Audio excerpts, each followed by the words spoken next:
Great. Okay. Thank you very much. Thank you for coming. I'm very excited to present this work today, particularly because it's very much a work in progress. So I think it's a great time to present it to get your feedback and your comments about it. So please stop me at any time during the presentation. This is joint work with Mark McGovern, who's at Queen's University in Belfast. Before I get into the presentation, I actually just wanted to introduce myself a little bit. This work is not very representative of the kind of work that I was doing during the course of my doctoral studies. So I thought I'd take a couple slides just to introduce the work that I've been doing till now. As Kevin said, I got my PhD this year from Harvard University in health policy. The program there is very interdisciplinary. It's called the Interfaculty Initiative in Health Policy. And the idea behind it is that students work with faculty from across different schools at the university.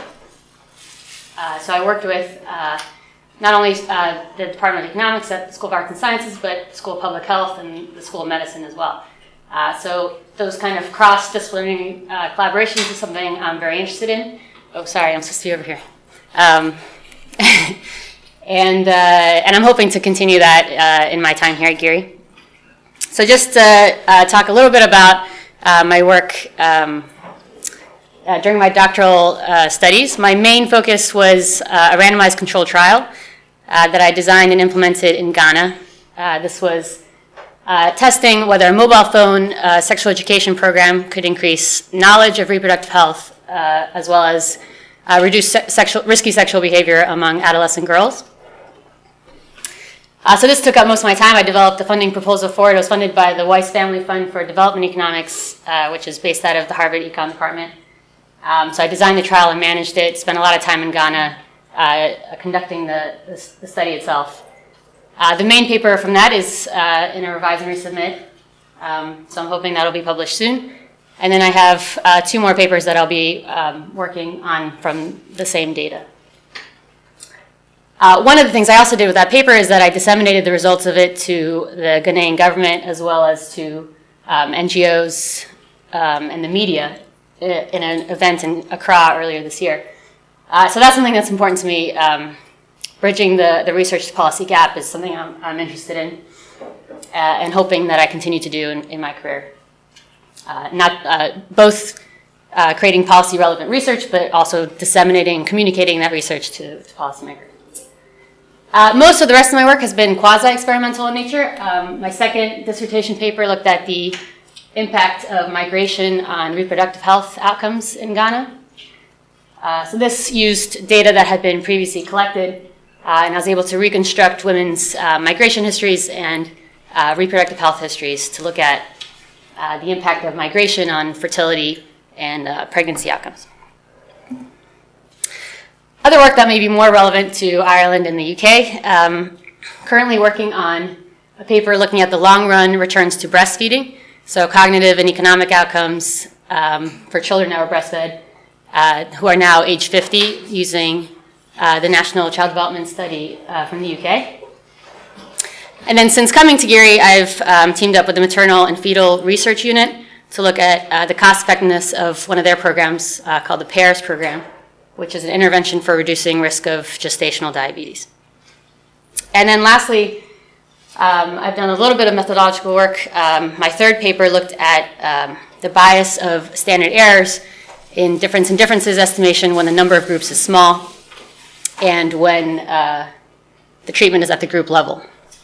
So common methods like clustering can result in standard errors that are too small and confidence intervals that are too narrow. So I do a simulation study to look at which methods work best in this situation. And this is kind of demonstrates like my interest in interdisciplinary work. So I look at methods from across both econometrics like bootstrapping and clustered standard errors, but also from biostatistics like generalized estimating equations and permutation methods. So that I presented actually at the Irish Economic Association meeting earlier this year. Okay, so that's about me in a nutshell. This is the outline for the rest of the talk. So please stop me at any time. The ways in which children spend their time have important implications for the development of their cognitive and non-cognitive skills. For example, sports and pro-social activities can build skills like focusing on tasks, working with others, as well as promote positive development in terms of a sense of belonging or self-esteem. The skills that one learns in one context, like sports, can then be applied to other contexts like school or home or work later on in life. And the choice of activities, types of activities that children participate in can provide both direct and indirect learning opportunities for them, influencing their cognitive skills. Time use is important for future outcomes. We know from a lot of research that cognitive and non-cognitive skills affect a wide range of outcomes, health, social, education, labor. I'm going to go into some of this literature in a little bit.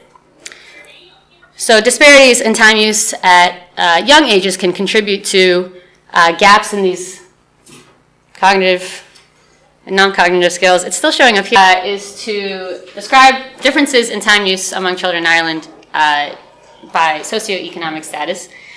It's a very descriptive paper. The contribution, first of all, we use detailed time diary data, which first has been found to be much more accurate than stylized questions, that ask, like, in the past week, how much time have you spent doing X or Y? But also, it provides us with the full 24 hours of activities that a child participates in.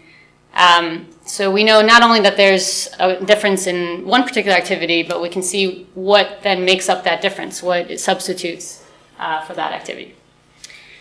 We look at how socioeconomic status is associated with time, both on the extensive margin, meaning whether a child participates in an activity or not, and the intensive margin, the length of participation.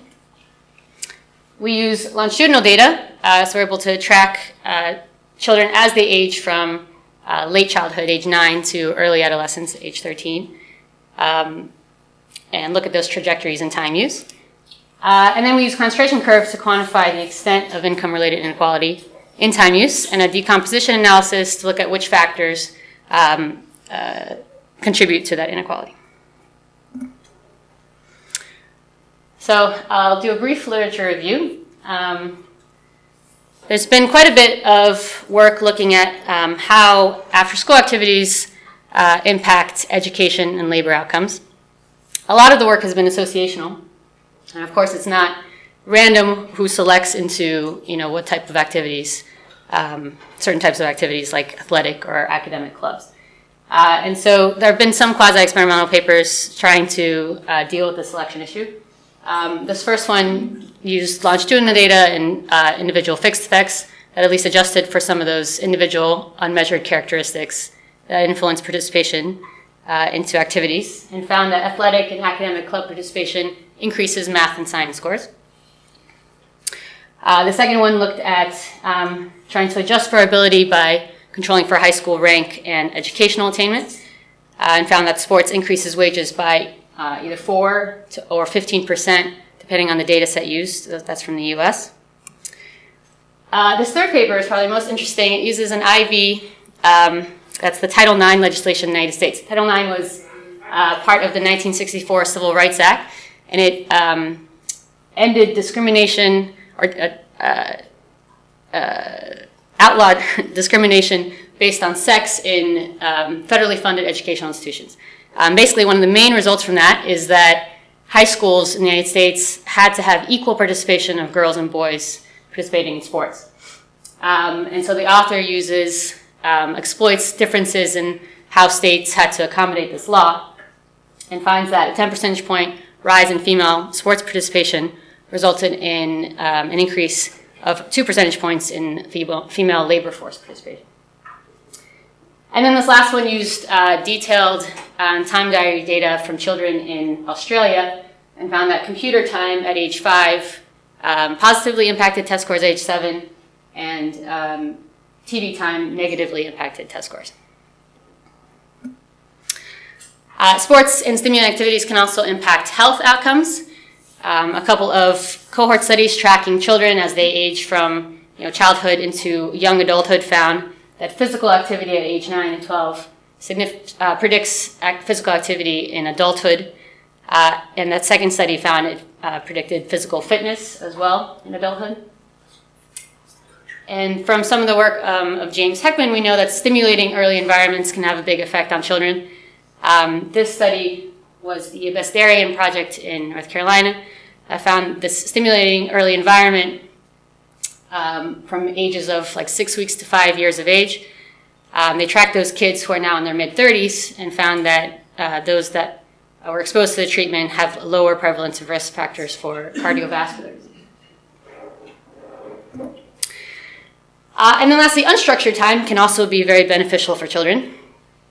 So independent mobility, the ability to walk to school by oneself or spend time alone in the neighborhood outside, is associated with an increase in physical activity for kids 10 to 12 years old.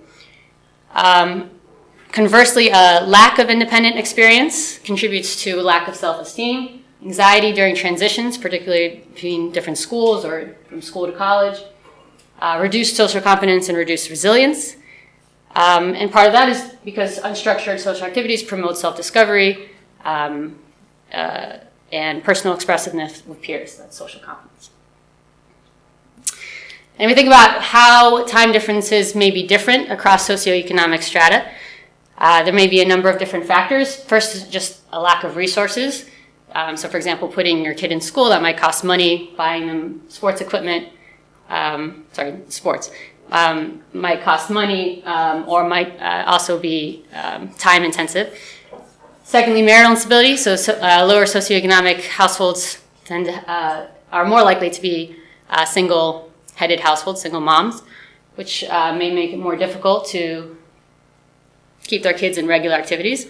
Neighborhood effects, of course, the neighborhood that you live in can affect the kinds of activities you participate in.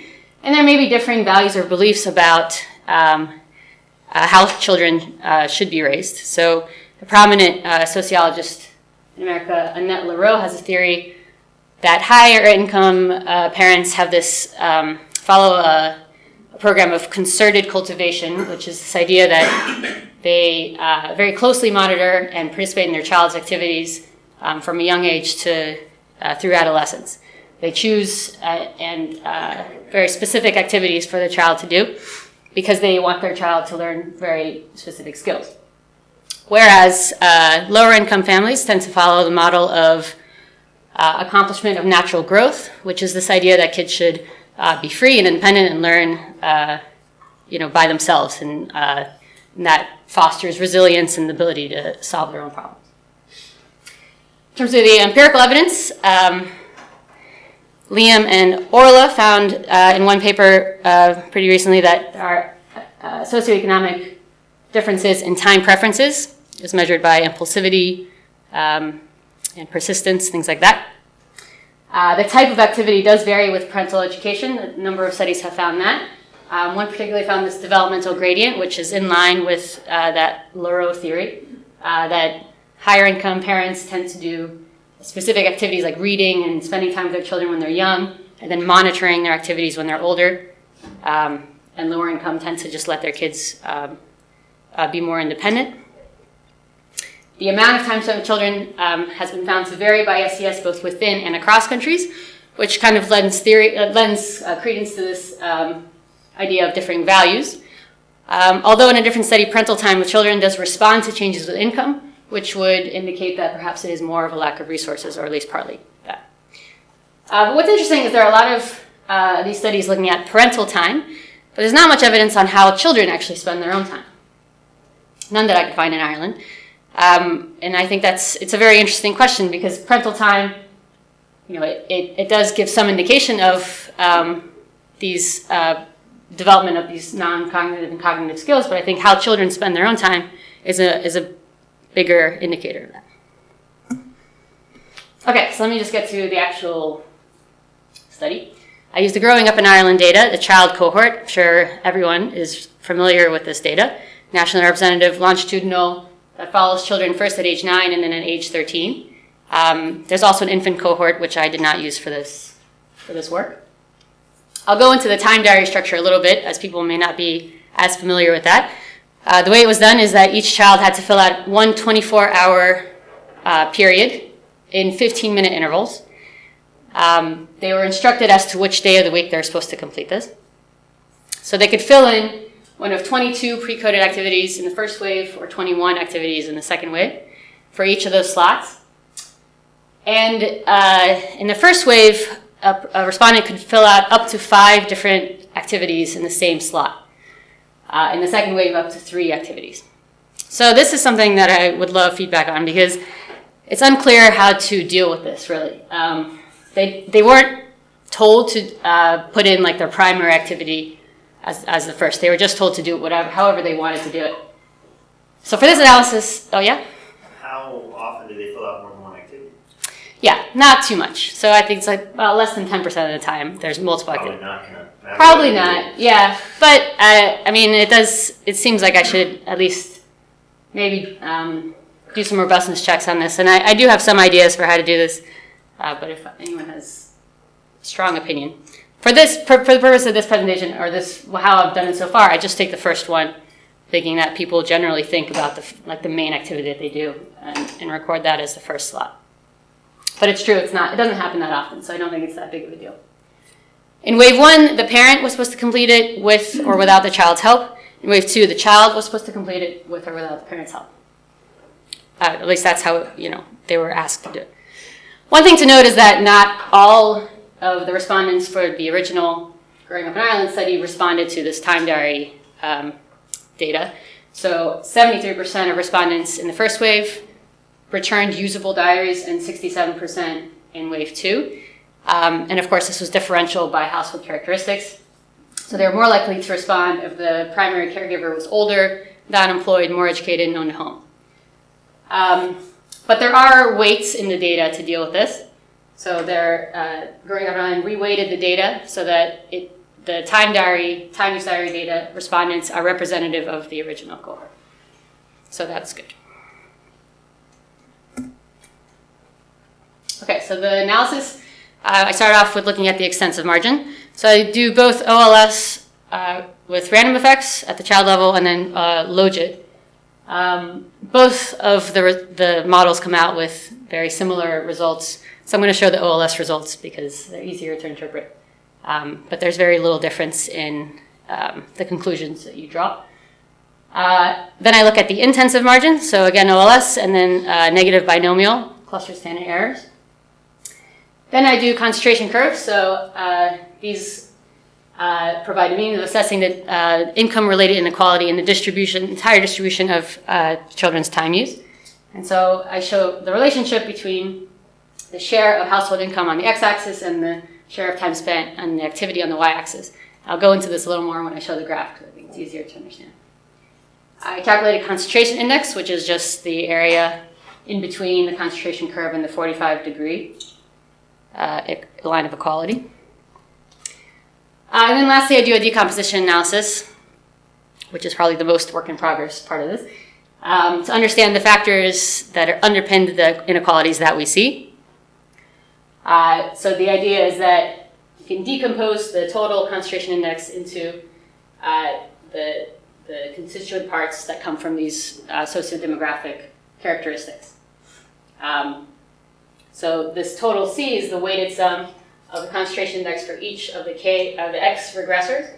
And the weight of that is the elasticity of Y, which is the time spent in an activity with respect to that regressor. And then the residual part is just the unexplained inequality. So because I want to compare trajectories, I need to consolidate some of these activities so that they're comparable between wave 1 and wave 2. 9-year-olds don't do the same things as 13-year-olds. Sometimes they do. So for example, so this is what I'm showing here is wave 1. These are all the individual activities that they could list, when they're doing their time diary data. And wave 2 is the same for wave 2. And in the middle, this category column is how I consolidate them. So like sleeping and resting, that's fine. I put all of the personal stuff, like taking care of yourself, like eating and traveling, all into one category. School, homework, and sport are all the same. The one first major difference I would say is in this unstructured time. So 9-year-olds have categories like playing board games or general play, playing with dolls or whatever. And then In wave 2, they don't have any of those, but they have just hanging out with friends. And then I have put in here playing with or exercising a pet, which I'm not quite sure where exactly to put that. There's not a lot of that time spent, so I don't think it really matters. I guess I could put it in with housework. But so that's what I have for unstructured time. So it's important to note that like when I show the results for playing, it means different things in terms of what they're actually doing. But the idea is that it's not a structured activity that they're doing. Do you know what sports they're playing? No, I don't know. Yeah, that's also true. I don't really know if this is like structured sports activities, like being on a sports team, or if it's just running around. So then I have hobbies and leisure is in the leisure category. And then all of the technological type things like computer, internet, email, TV, and watching videos, and then listening to music somewhere is all in media. Reading, housework, family time is family outings or shopping trips, and then other. So once again, with the media, you can't really tell whether people are computer programming versus watching TV. Well, not the way that I did it. I can definitely, like, these are the individual categories, so I could separate them out again. You were saying earlier that there are some indications that computer use is good, but TV is bad. Yeah, that's a good point. I could separate these out, like computer and email, and then separate out watching TV. So that could be a good idea. I guess I was trying to like minimize the total amount of activities, but I could look into that.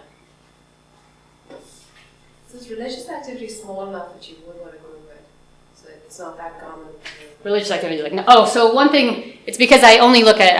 I'll show. Actually, it's on the slide. I only keep weekdays for this analysis. Oh, I see. Maybe I should mention that. So I'm only looking at after-school activities for this particular. I am going to look at weekends, and I've started to, and I'll talk about it at the very end of the presentation. But this is only focusing on weekdays, so religious activities almost nothing. Do you find, if you're looking at weekdays in the school year, right, you're comparing people in primary school and secondary school, and for most kids, primary school ends at 2:30, and once my kids are old enough, I'll tell you where it ends for secondary schools. So you will have less, I mean, they might sleep less, but you also have that the school day differs in length between primary and secondary here in Ireland. Yeah, I think that's fine. I mean, as long as it's not really, I mean, I'll see if it's different. I didn't find any differences in SES across like time spent in school. So that should be okay. So this is just looking at where I get the final analysis data set. This is the total number of children interviewed in wave 1, the total number of children that were followed up in wave 2, then the total number that filled out the time diary data in wave 1 and 2. And then, like I said, I only keep weekdays, I only keep interim, and I only keep, so they put down categories for like what kind of day it was. So in wave 1, it was like ordinary day, a crisis day, went to a relative's house kind of thing. The vast majority put down ordinary day. In the second wave, it was like school day, crisis day, and other, or something like that. And so I keep school day. In order just to keep things comparable. I could try to pull in more of these, like, not subset to such a degree, but I don't think it would make a big difference. So that's then the analysis from wave 1 and wave 2, and then this is the total number of individual IDs from those two analysis data sets. Fortunately, like I said, it was reweighted, the time use data. So this is looking at the full sample compared to the analysis sample. And you can see that it's very similar for household income, household size. These are the percentages in each group. Marital status. So there's not a lot of difference between the original sample and my sample once I reweighted. This is for employment, mother's education, mother's age, and region. So that looks pretty good. So is the whole category then unweighted? Or is it using the GUI weights? Oh, we're using, yeah. Because neither of them are quite perfect, right? No. Focusing on this ordinary day or whatever sort of distinction, like throwing out the weekends and stuff could also. Yeah, which is why I showed it. this. Random, obviously. Yeah, that is random because they were told which day to do it. So it shouldn't be a problem that I throw those out. I guess more SES kids could have like more crisis days, but theirs was so low that I don't think it makes a difference. And so but this is using the time diary weights that they provided, which is for the full sample, not subset to weekdays. But despite that, it turns out fine, I think. And yeah, and this is using the weights for the original sample.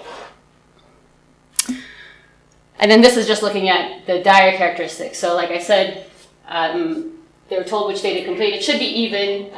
Some kids, didn't respond on the day they were supposed to. But overall, that looks okay. This is wave 1 and wave 2. When was it completed? Most people did it during the day, at the end of the day, or the day after. And there were some stragglers. And then who completed the diary? So like I said, in wave 1, it was supposed to be the parent with the child's help. So 36% were parent only, no child help. In wave 2, it was supposed to be the child with the parent's help, although 44% still the parent did the whole thing. So. Just look at the 2 waves. So you've got 3,900 and then 3,300 more or less.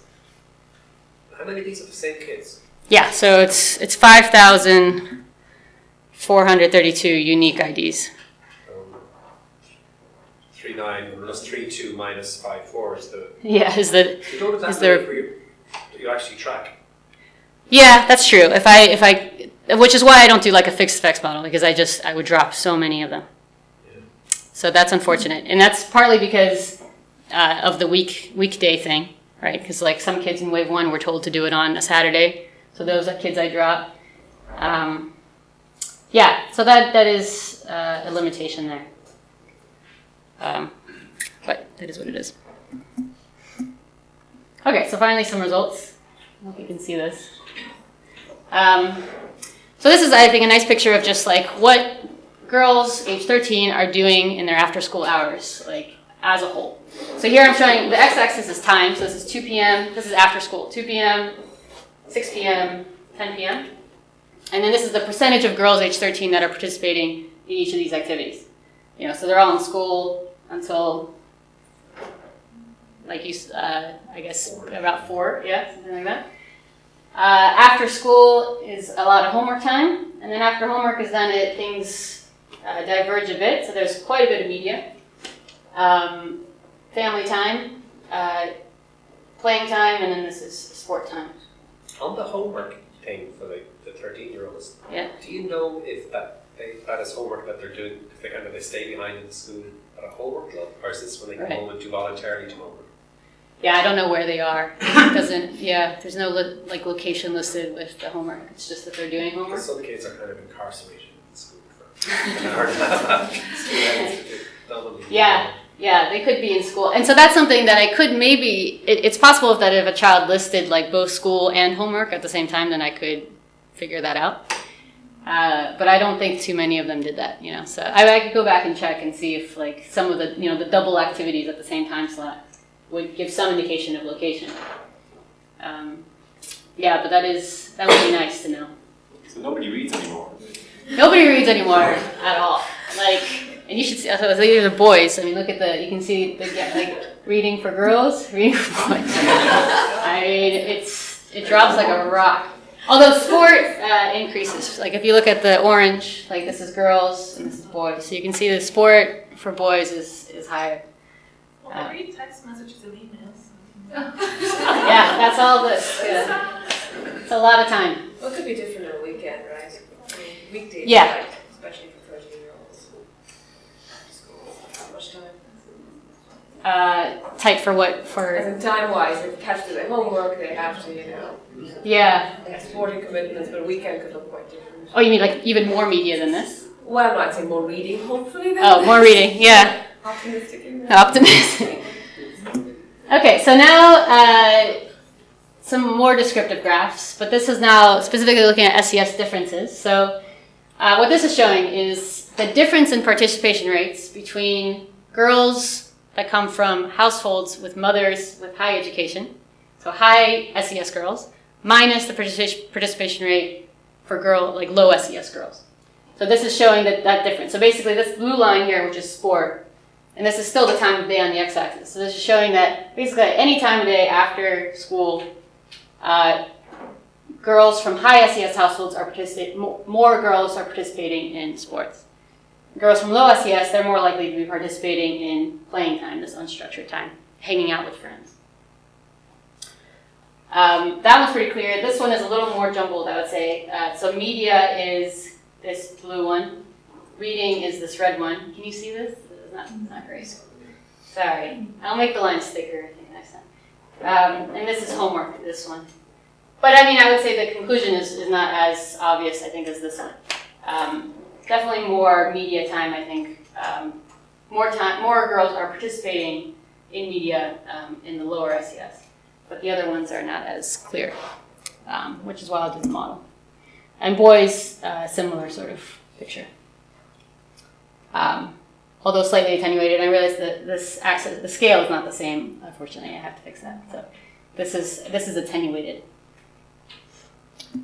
Okay, so let's look at it actually in a model. So what I do is I have an interaction effect between secondary education, mother's secondary education, mother's education, and wave. So this is looking at any sport, any reading, any playing, and this is the OLS model.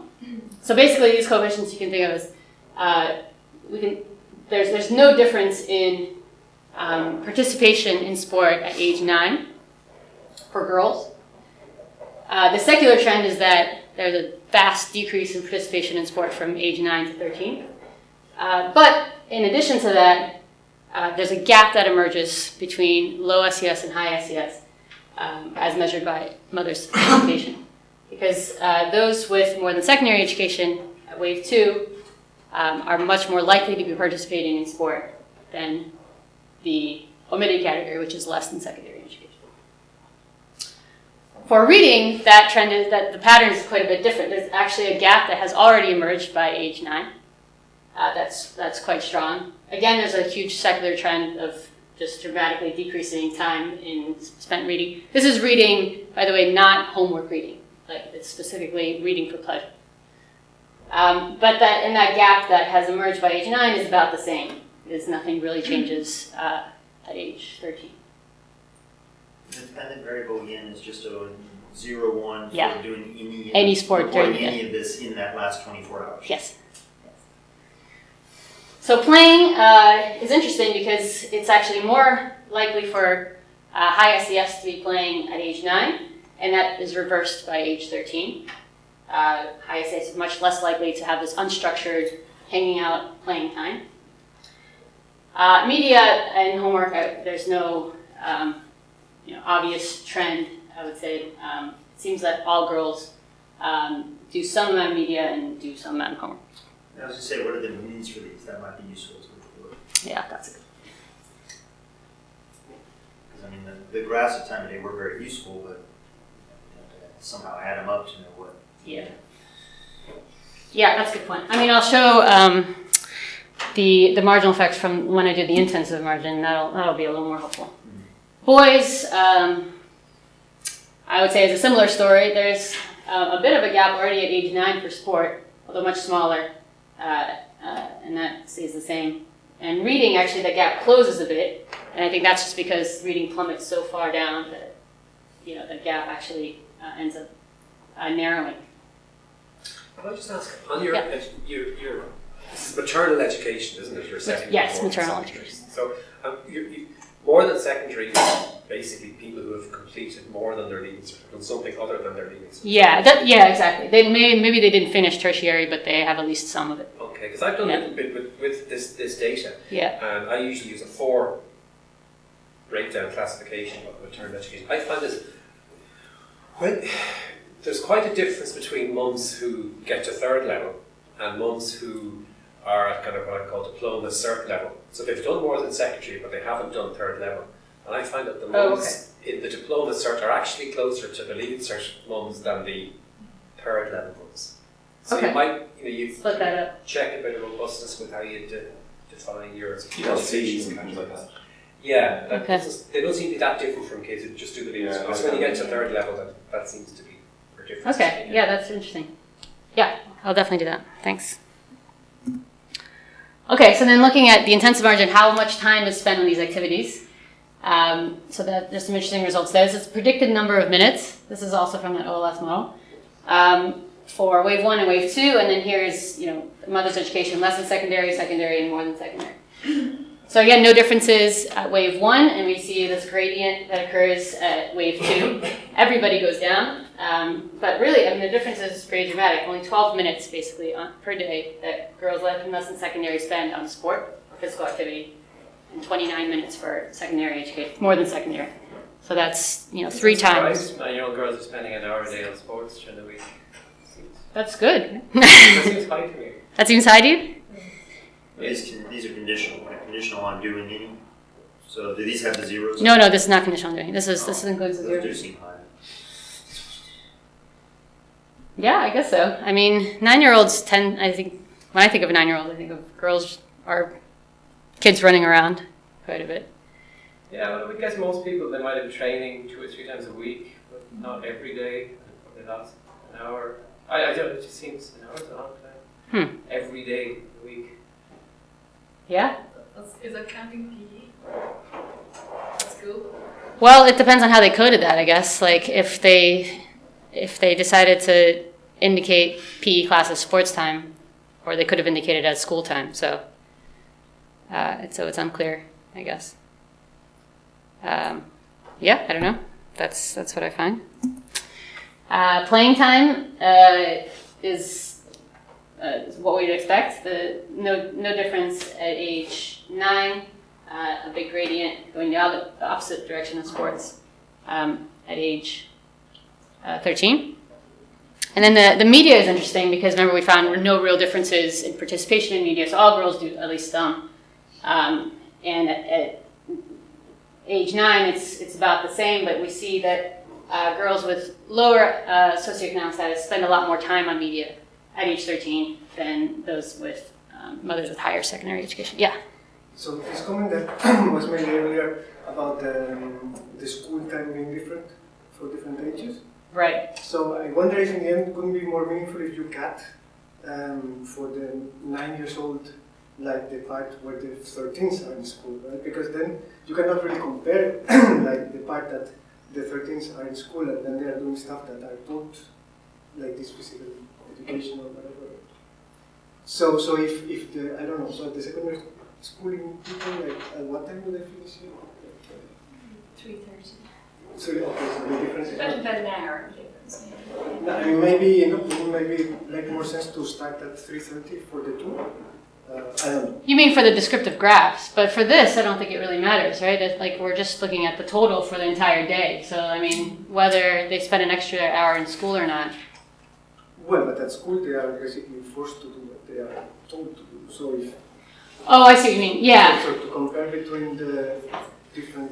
Right, but I think anything that they're doing in school, they normally code as school, unless it's like that physical activity. Where I can go back and definitely check to see how much of the school hours are spent doing something else.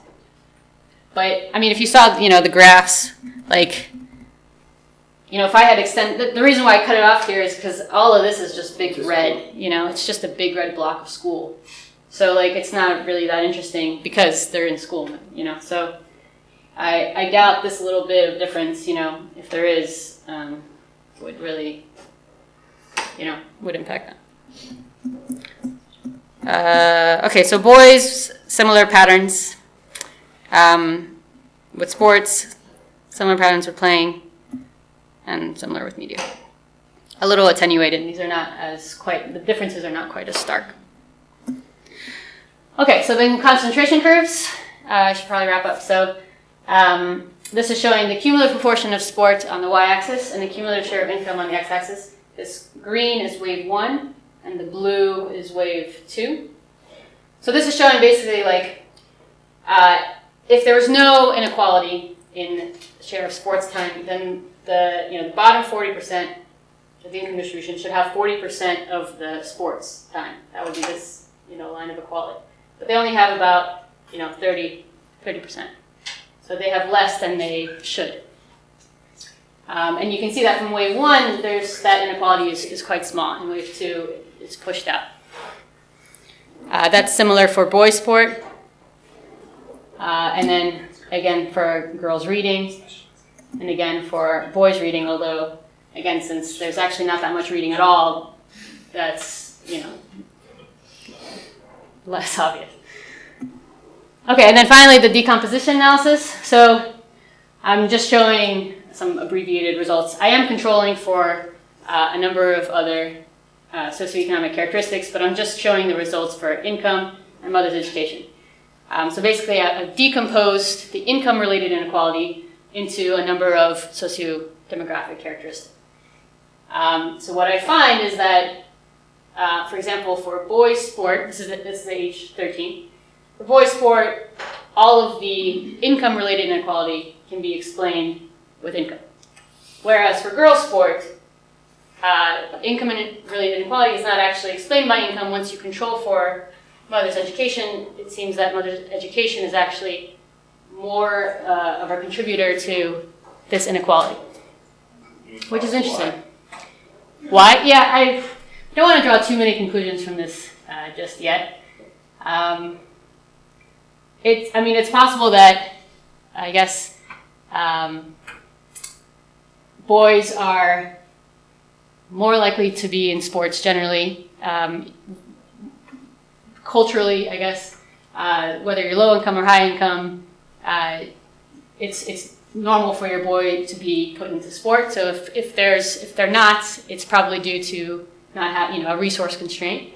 Whether maybe for girls, it might not be as common for low socioeconomic status girls to be in sport.